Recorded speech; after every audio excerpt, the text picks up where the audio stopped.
تو تشریح بھی کر دی. اب تشریح میں کیا کرنا ہے, آپ تشریح میں اشعار لکھ سکتے ہیں, اور اس کے علاوہ احادیث, اقوال, آیات, ٹھیک ہے, یہ تمام چیزیں آپ اس میں حوالے کے طور پہ لکھ سکتے ہو. حوالے کے طور پہ یہ تمام چیزیں اس میں آپ لکھ سکتے ہو. تو سیاق و سباق کے حوالے سے, تشریح کرنے کے حوالے سے کچھ میں آپ کو نکات بیان کر دیتا ہوں. اگر تو وہ نکات آپ کے ذہن میں رہیں تو میں پر امید ہوں کہ آپ کے اچھے نمبر جو ہے نا اس پورشن میں بھی آ سکتے ہیں. اہم نکات جو ہیں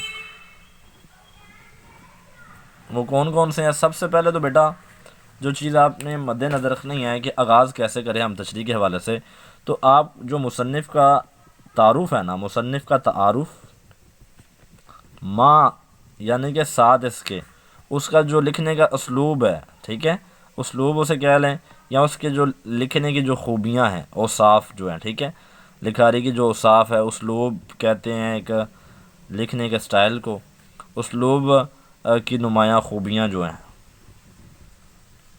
نمایاں خوبیاں, ٹھیک ہے, ان پر آپ نے تقریباً 2 سے 3 سطور یا چند سطور آپ لکھ دیجئے. چند سے مراد بہت, ایک پیرا بنا دیں آپ, 3-4 سطور لکھ دیں, 3 سے 5 کر لیں آپ, ٹھیک ہے, اس سے زیادہ نہ ہو, 3 سے 5 سطور. یہ ہو گیا پہلی چیز. دوسرے نمبر پہ آپ نے کیا کرنا ہے, آپ کر سکتے ہو اوورآل جو تمام آپ کا وہ سبق ہے اس کا جو ہے نا ملخص, ٹھیک ہے, ملخص, تمام خلاصے کا خلاصہ آپ کہہ لو اس کو. ملخص جو ہے وہ آپ اپنی ذاتی تجزیے کے, ٹھیک ہے, تجزیے یا تبصرے کے آپ پیش کر دیں, تبصرے کے لکھ دیں, ٹھیک ہے. یعنی کہ اس میں کہا کیا جا رہا ہے, اس پر کس سفارش ہے نا, اس میں سب سے زیادہ کس چیز کو موضوع بنایا گیا, تو آپ کو پتہ ہے سفارش کو بنایا گیا, اور اس میں پھر آپ کا جو پرسنل انالیسز ہوگا, تبصرہ ہوگا, تجزیہ ہوگا اس کے اوپر, وہ بھی آپ تھوڑا سا اس میں ملا کر اس کو 3-4 سطور میں آپ لکھ سکتے ہو, ٹھیک ہے, 3 سے 5 سطور, اس سے زیادہ نہ ہو, ٹھیک ہے. اب اس کے بعد آ جاتا ہے ہم اپنی ایگزیکٹ جو تشریح ہے اس کے اوپر آ سکتے ہیں. اب تشریح میں کرنا کیا ہے, آپ نے خلاصہ نہیں لکھنا, خلاصہ نہیں لکھ دینا, ٹھیک ہے, یہ آپ نے نہیں لکھنا, بلکہ آپ نے کرنا کیا ہے, آپ نے اپنے سبق کے اندر رہتے ہوئے, سبق کے اندر ہی رہتے ہوئے جو پوچھا گیا ہے آپ سے عبارت, جو اقتباس آپ سے پوچھا گیا ہے, ٹھیک ہے نا, اس عبارت میں چھپی چیزوں کو واضح کرنا ہے, ٹھیک ہے جی, انہیں واضح کرنا ہے. اب 5ویں نمبر پہ ہم ان چیزوں کو واضح کیسے کر سکتے ہیں, ٹھیک ہے. تو آپ نے سب سے پہلے دیکھنا ہے کہ جو عبارت آپ کو دی گئی ہے کیا وہاں کوئی تلمیح آئی ہے, کوئی مذہبی اشارہ کیا گیا ہے, کوئی اشارہ, ٹھیک ہے, کوئی تلمیح استعمال کی گئی ہو, جیسے صبر ایوب, جیسے کہ گریہ یعقوب, اس طرح سے ملتی جلتی جو ہوتی ہیں تلمیحات وہ استعمال کی گئی ہوں, یا وہاں پر تشبیہات یا اس طرح کی اصطلاحات استعمال کی گئی ہوں, تو آپ ان کی ڈیٹیل بھی یہاں پر لکھ سکتے ہیں. اس کے علاوہ آپ نے اوورآل تمام پیراگراف کو دیکھنا ہے, ٹھیک ہے, مفہوم سمجھیں اس پیرے کا, مفہوم سمجھیں اس عبارت کا, ٹھیک ہے, مفہوم سمجھیں عبارت کا مفہوم سمجھیں بیٹا پہلے, اوکے, عبارت کا آپ نے مفہوم سمجھ لیا. اب آپ نے اس عبارت کا مفہوم سمجھ کے دیکھنا ہے کہ میں اس کے اوپر کیسے بحث کر سکتا ہوں. جب آپ کو مفہوم کا پتہ چل جائے گا, موضوع کا پتہ چل جائے گا, تب آپ کے ذہن میں اس موضوع سے ریلیٹڈ, اس مفہوم سے ریلیٹڈ جو ہے نا حوالے کی چیزیں آ جائیں گی. آیات پھر دیکھیں, کیا جو مفہوم ہے سمجھو اس میں آیات آپ کو کچھ ازبر ہیں, یاد ہیں, کچھ اقوال آپ کو یاد ہوں, انگلش میں ہوں, اردو میں ہوں, کوئی بھی ہوں, ٹھیک ہے, احادیث یاد ہوں, یا کچھ آپ کو اشعار یاد ہوں, تو آپ بیٹا ان کے حوالے دینا شروع کر دیجئے, ٹھیک ہے. یہ رہی آپ کی مکمل سیاق و سباق کے حوالے سے تشریح, اور یہ کچھ اس کے ٹپس رہے. اب آپ بات کر دیتا ہوں اس کی ضخامت کتنی ہونی چاہیے. تو بیٹا یہ ضخامت مکمل تمام پریزنٹیشن کے ساتھ نا 4 جو صفحات ہیں نا وہ مکمل آپ کر لیں, ٹھیک ہے, 4 صفحات، ٹھیک ہے، یہ مکمل آپ کے ہو جانے چاہیے، 3.5 4 صفحات یہ اس کے لیے کافی ہوتے ہیں اگر آپ اتنا لکھ دیتے ہیں۔ کچھ بچے 5 صفحے بھی لکھ لیتے ہیں اگر بڑے بڑی لکھائی کر کے خوبصورت کر کے، تو کوئی مسئلہ نہیں ہے، لیکن یہ اس کا جو سٹینڈر ایک ہے نا ضخامت طوالت ہے، وہ معیاری طوالت اس کی یہی ہوتی ہے، ٹھیک ہے جی۔ تو میں امید کرتا ہوں کہ آپ کو پریزنٹیشن اور بہت ساری چیزیں کام کی مل چکی ہوں گی۔ اگر آپ کو کوئی سوال ہو تو میرا بیٹا کومنٹس میں مجھے پوچھ سکتے ہو آپ۔ انشاءاللہ العزیز نیکسٹ ویڈیو میں کوشش کروں گا کہ اس سے بہتر مزید اس کے حوالے سے کچھ چیزیں آپ سے ڈسکس کر سکوں۔ تب تک کے لیے اللہ حافظ۔